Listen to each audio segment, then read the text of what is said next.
Inċident ta' traffiku matul il-lejl ta' bejn il-ġimgħa u s-sibt ħalla ġuvni ta' 23 sena mill-Ħamrun fil-periklu tal-mewt. F'dan l-inċident li seħħ fil-bypass tal-Gargura l-ħabta tas-sija u nofs ta' filgħodu indarbu 3 persuni oħra. Il-vittma huwa membru tal-Iskawts tal-Ħamrun u kien sejjer lura d-dar wara li kkampja għal xi jiem ma' sħabu fix-Xemxija. Miegħu kellu ġuvni ta' 16-il sena li kawża tal-inċident ġarrab ġrieħi ħfief.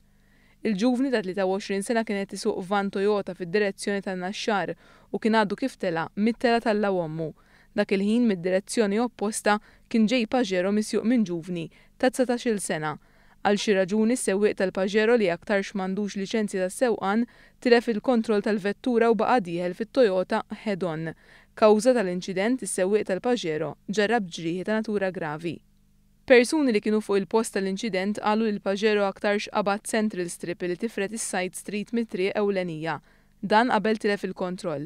Mad-daqqa l-karozzi daru jħarsu fin-naħa opposta u ntlaqtet ukoll karozza tat-tip Mini One illi kienet wara t-Toyota.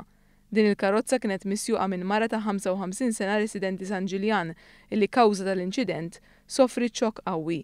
Id-daqqa tant kienet kbira li fuq il-post kellhom jissejħu l-membri tal-Protezzjoni Ċivili sabiex joħorġu lix-xufier u l-passiġġier tat-Toyota mill-vettura.